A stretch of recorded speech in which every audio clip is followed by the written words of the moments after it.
Why is it that in some of the wealthiest nations on Earth, we still experience critical shortages? I mean, whether it's crucial microchips for manufacturing or even specialized labor, it makes no sense that our technology is so advanced, yet we can't seem to make enough of what we need. And that leads to the other great paradox, doesn't it?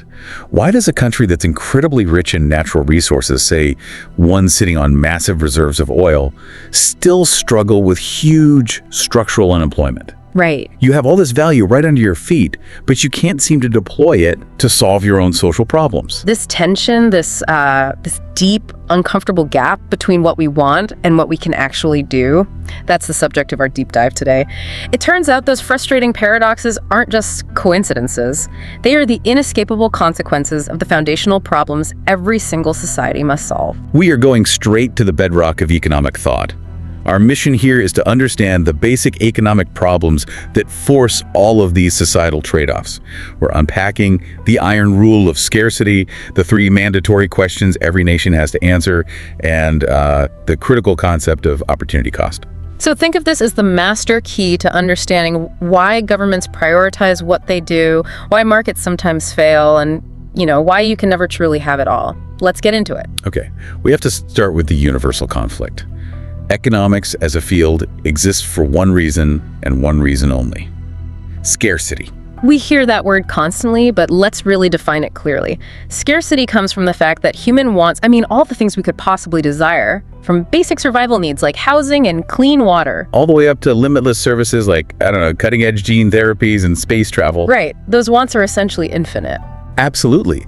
The desires of humanity are unlimited and they just keep growing. But the resources we have to satisfy them, the land, the labor, the capital, they're finite, they're limited. And this inherent, unavoidable reality that resources are limited relative to our desires, that is the definition of scarcity. And what's interesting is how quickly scarcity can evolve. It's not just about running out of a physical resource like oil. It can be a scarcity of time or a scarcity of trust. Of specific knowledge. Exactly. Look at the recent global chip shortage. It wasn't land or oil we lacked. It was the specialized manufacturing capacity. That too is scarcity, and it forces these hard choices on every industry around the world. That's the crucial insight. Because scarcity is universal. Every society, rich or poor, is forced to choose. They have to decide what gets built, what gets funded, and most importantly, who benefits.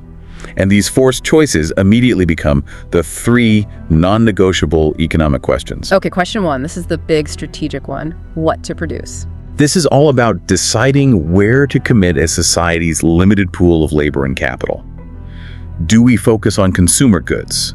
Do we focus on capital goods, machines that make other machines? Or public services like education. Or public services. The choices we make here, they determine the entire trajectory of a country's future growth. And the trade-offs are often brutal. Look at countries with a historical dependence on commodities like Ghana, relying so heavily on cocoa production. The choice is, do we commit more land and labor to cocoa? It's stable, it provides immediate income. Or do we pivot? Do we risk that stability to invest in something like tourism or digital tech? Which might yield higher, faster growth. But it's also highly volatile and needs huge upfront investment. That's a classic example of stability versus dynamism. And if we look at a huge economy like the United States, the what to produce question plays out as this zero-sum political battle. Oh, absolutely. Should we dedicate a massive portion of our national budget to defense, ensuring global stability? Or should we divert those funds into healthcare? And if you invest in defense, the economic benefit often comes through, technological spin-offs into other sectors. Right. But if you invest in healthcare, the benefit is improved labor productivity and reduced long-term social costs. You are choosing which kind of economic engine to fuel. Precisely. And that complexity leads us straight to the second question: how to produce. Once we know what we want to make, let's say it's a road, we then have to decide on the method. Right, and this question forces a choice between 2 main approaches. But first, let's just clarify the terms here. Good idea. When we talk about production methods, we're deciding on the balance between labor, human effort, skill, and time and capital. And capital is the financial assets, the infrastructure, and especially the machinery used to produce things. Exactly. So the choice is, do we use lots of people, a labor-intensive approach, or do we use lots of machines, a capital-intensive approach? The contrast here is so illuminating. Look at a highly developed nation like Japan. Yeah. Production, well, almost everything is capital intensive. All robotics and automation. Right. It handles most tasks, prioritizing speed, precision, and, minimizing human error. The huge advantage there is just unmatched efficiency and quality control. The trade-off, though, is that it creates these significant hurdles for employment, especially for low-skilled labor. Now contrast that with the choice that's often made in a developing economy, like Nigeria. When they construct a major road, they might deliberately choose to use a labor-intensive approach. Even if there are more efficient machines available somewhere in the world. Even then, the immediate goal isn't maximizing engineering precision, it's maximizing job creation. It's about distributing income to a large number of people in the short term. But I have to challenge that a bit because the source material brings up a really good point here. If you prioritize job creation over technological investment, aren't you sacrificing your long-term national competitiveness? Isn't the true hidden cost there a less durable infrastructure and a lack of skill development in advanced tech? That is the essential trade-off. It's a conflict between immediate social welfare and long-term economic growth potential. A quick social safety net. Exactly. But it can lead to what we call technological lock-in, where the society struggles to modernize and catch up later. The how choice is often a choice between a short-term political solution and a long-term economic one. Fascinating. So that brings us to the third question, and arguably the most crucial one, because it really defines a society's moral contract. For whom to produce? This is the allocation question. Who actually gets the goods and services once they're made? Is it the people with the highest income?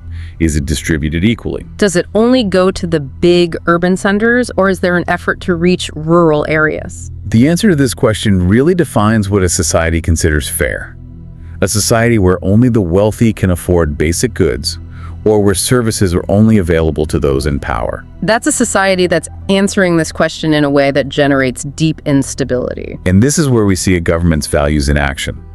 When a government decides to heavily subsidize a necessity, let's say basic food or fuel, they are actively redirecting resources. They're making a conscious choice. They're deciding, we are producing this benefit for the poor, or for specific groups, often overriding the market price to ensure broader access. And on the flip side, we see the brutal impact when this question is left entirely to the market, especially during high inflation. Oh, yes. As prices soar, something like fresh food can quickly become a luxury item. The market's answer to "for whom" becomes starkly clear: for those who can pay. And that raises huge questions about equity. Absolutely. The decision about allocation is fundamentally a statement about whether a society values efficiency, getting goods to those willing to pay the most, or equity, ensuring everyone has a basic standard of living. So since every society has to answer these three questions, what, how, and for whom, let's look at the different blueprints, the economic systems that societies use to manage all this. Every system is simply a mechanism designed to answer those three questions. And critically, no system answers them perfectly. Okay, first up, we have the classic capitalist or market economy. Who's answering the questions here? It's individuals and private businesses. They're the main decision makers. They answer the questions, guided entirely by price signals and the pursuit of profit. So what gets produced is whatever consumers are willing to pay for. Right. How it's produced is usually the most capital-efficient way possible, and for whom is determined strictly by who can afford it. Purchasing power. And we see the incredible drive and innovation this system creates in places like the USA and the UK.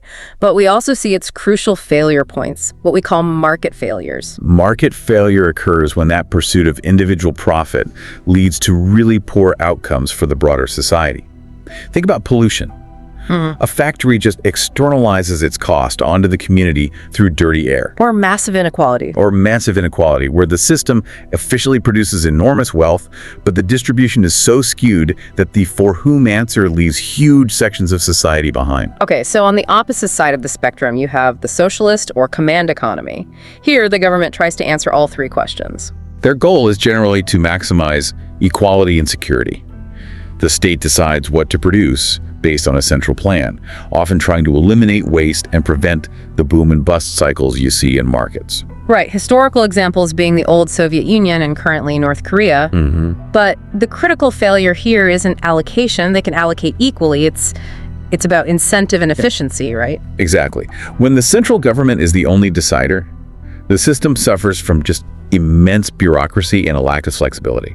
More importantly, without the clear signal of profit or price, there's very little motivation for innovation or adapting to what consumers actually want. Which leads to stagnation. And long queues and lower quality goods historically. Which brings us to the reality of the modern world.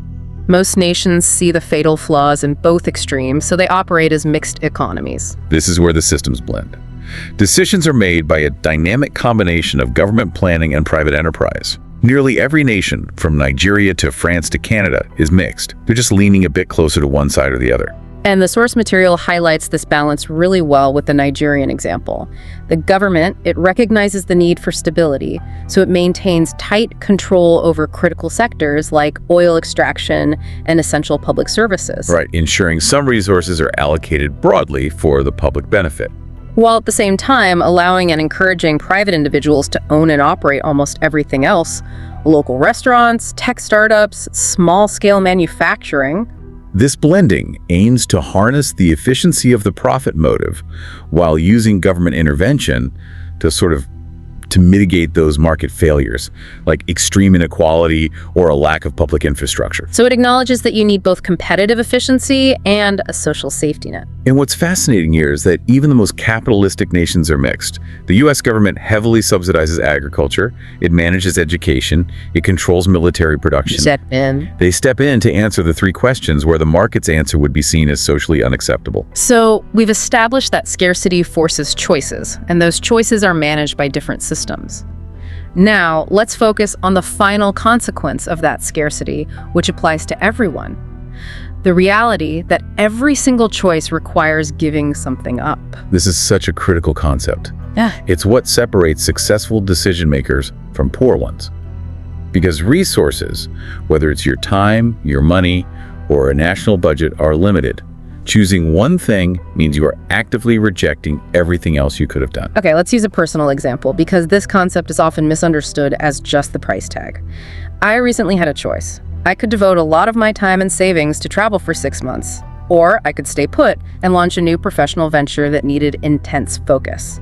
Both were incredibly valuable to me. And when you chose the professional venture, you weren't just weighing the cost of the plane tickets, you were weighing the professional advancement and income gain against the value of the next best alternative you sacrificed. Which was the 6 months of life experience, rest, and cultural immersion. The value of that lost travel experience is the true cost of my career choice. And that, in a nutshell, is opportunity costs. That's it. We formally define opportunity cost as the value of the next best alternative that you gave up when a choice was made. It's what you sacrificed. And understanding this is key because it forces you to assess your alternatives based on their value, not just their monetary price.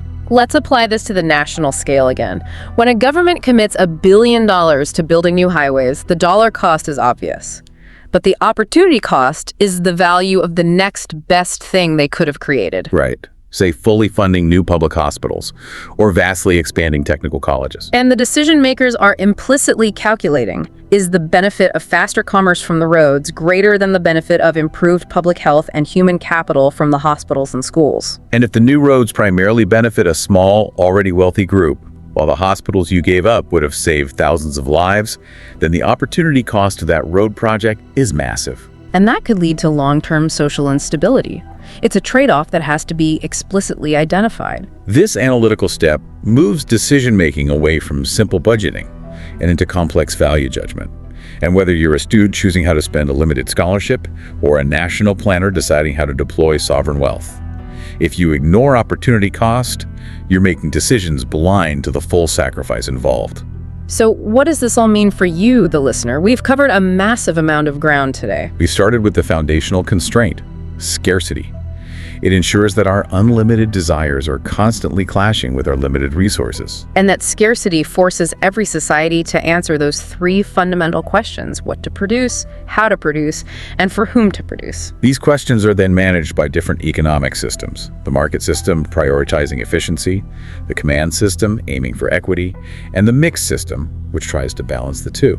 And finally, because choices are mandatory, every single decision, from your personal spending to a national budget, comes with an unavoidable consequence: the opportunity cost, the value of the next best alternative you had to give up. That cycle from scarcity to choice to cost is the absolute heart of economics. It's the framework we use to understand how humanity allocates its means to survive and, well, to prosper. And understanding this framework really sets the stage for how those choices are actually resolved in the daily push and pull of commerce. We've talked about why societies have to make choices, but that just begs the follow-up question. How are values determined when millions of people are all making choices at once? Exactly. Next time, we move from the foundational questions to the functional mechanism. We'll explore how all those individual decisions collide in the market when we dive into the theory of demand and supply. You'll discover the invisible forces that determine why the price of cocoa changes, why a new pair of shoes costs what it does, and how your wallet shapes the entire market without you even realizing it.